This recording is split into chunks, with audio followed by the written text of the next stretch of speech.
amigos de Caraota Digital, bienvenidos a Con Erika. La violencia contra la infancia en nuestro país ha aumentado. Así lo refleja el informe anual que presenta SECODAP. Para hablar sobre este informe está con nosotros en el estudio Carlos Trapani, coordinador general de esta organización, Centro Comunitario de Aprendizaje SECODAP. Muchísimas gracias por acompañarnos. Un gusto. ¿Qué indica ese informe que tiene SECODAP anualmente? ¿Qué nos llama la atención? Bueno, el informe es un esfuerzo de trabajo colaborativo que este año lo realiza SECODAP conjuntamente con el Observatorio de Violencia. Es un informe que se presenta desde hace más de 10 años, donde tratamos de poder identificar la magnitud y el alcance de la violencia contra los niños, tomando en cuenta la opacidad y la falta de información de cifras oficiales. Desde el año 2005 no se tiene acceso a datos oficiales sobre el impacto de la violencia contra los niños. En este informe, especialmente lo que nosotros estamos reflejando es cómo el contexto de crisis y emergencia ha incrementado otras formas de violencia que antes tenían incidencia mínima, ¿no? Es lo que nosotros llamamos violencia estructural. Es una violencia que compromete el bienestar físico, psicológico, moral de los niños producto del empobrecimiento de la población, la carestía, la falta de acceso a medicamentos, alimentos, la debilidad y el quiebre institucional que hace a todos los ciudadanos mucho más indefensos, especialmente a los niños. Además, el informe refleja otras formas de violencia, como el homicidio, la violencia sexual, la violencia familiar y la participación de adolescentes en hechos punibles. Estas cifras de violencia contra los niños por arma de fuego, ¿qué nos están indicando? El informe refleja 1.134 homicidios que ocurrieron entre el mes de enero al mes de diciembre del año 2017. Es una cifra que nos preocupa. Estaríamos hablando que ese total representa 34 salones de clase, la mitad del aula magna de la Universidad Central de Venezuela. Entonces es una cifra que llama profundamente la atención, es una violencia que tiene rostro adolescente, son los adolescentes las principales víctimas de violencia. Cuando nosotros decimos que son 1.134 homicidios, estamos hablando que cada día fallecieron 3 niños o adolescentes producto de la violencia. Y cuando analizas el tipo de arma utilizada en ese homicidio, en más del 90% de los casos corresponde a armas de fuego. Entonces, cada 8 horas un adolescente perdió la vida producto de un impacto de bala. Según las cifras, los adolescentes están utilizando armas de fuego. Sí, bueno, también el estudio refleja la participación de adolescentes, más de 1.160 casos de adolescentes que participaron en hechos punibles. Se corre la matriz en lo que todos los adolescentes participan en hechos punibles y hay se trata de establecer una relación directa, bueno, que todos los delitos son los adolescentes quienes participan.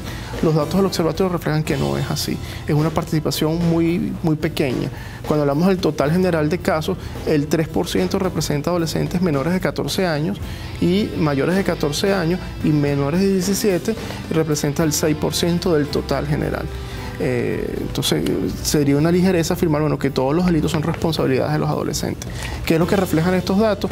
Bueno, la falta de políticas públicas, la falta de estrategias de prevención, el fortalecimiento de la familia, el fortalecimiento de la escuela, donde son los niños quienes son víctimas de una violencia que está ahí todos los días afectando a las familias. Además del arma de fuego, otra forma de violencia es la desnutrición. ¿Tienen cifras de cuántos niños murieron el año pasado? Cuando hablamos de violencia estructural, nosotros reportamos, por ejemplo, en casos de desnutrición, 332 casos de desnutrición y 205 casos de muertes por desnutrición.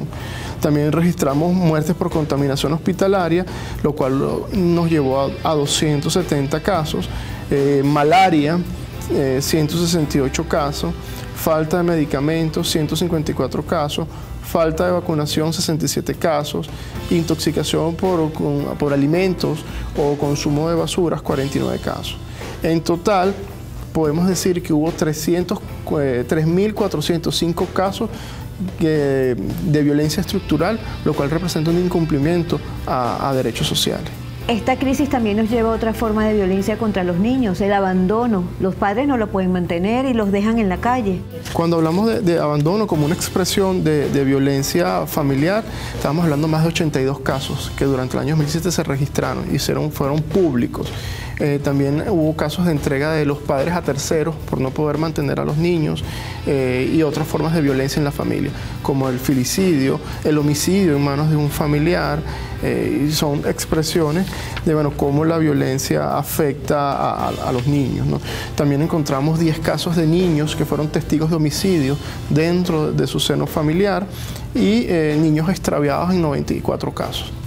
Esas cifras, ¿cómo hacer para revertirlas? ¿Qué debería hacer el Estado para revertir estos casos de niños violentados en todos sus derechos? Ahí hay una máxima que está prevista en el Informe Mundial de Violencia contra los Niños de Naciones Unidas del año 2006. Dice que toda violencia es prevenible y que ninguna violencia se justifica. Creo que el primer paso que tienen que hacer las autoridades es reconocer que tenemos un problema de violencia. En la medida que nosotros reconocemos que tenemos un problema, es que tenemos estrategias para poderlo abordar. Pero si subestimamos la violencia contra los niños o la abordamos de forma inadecuada, lejos de superar las causas que la generan, se van a potenciar. Reconocer el problema es el primer paso. El segundo paso es el acceso a datos oficial. O sea, tenemos más de 10 años que no sabemos las causas de muerte de los venezolanos.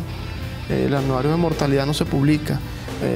El tener datos, el acceder a los datos y que esas fuentes sean confiables, verificables, es un paso fundamental para diseñar políticas públicas. Es decir, porque la violencia no es una realidad homogénea. La violencia tiene expresiones, variantes, de acuerdo a edad, ubicación geográfica, grupo familiar. Entonces, la data es importante. Y creo que el otro paso viene al fortalecimiento institucional. Tener un sistema de protección que sea sistémico y que proteja, ¿no? Con funcionarios capacitados, sensibilizados, con programas, con recursos, con inversión, con capacidad de respuesta, no solo cuando se genera la vulneración, sino cómo desarrollamos todo el músculo social e institucional para prevenir todos esos factores de riesgo que hacen a los niños mucho más vulnerables frente a la violencia. Muchísimas gracias, Carlos Trapani, coordinador general de SECODAP, por darnos luces en cuanto a cifras que el gobierno no permite a las cuales tengamos acceso para saber cómo está la situación de nuestra infancia aquí en Venezuela. A todos ustedes les invitamos a estar muy pendientes de nuestros contenidos en nuestras redes sociales y, por supuesto, ingresar a nuestro canal de YouTube en Caraota TV. Gracias por estar allí.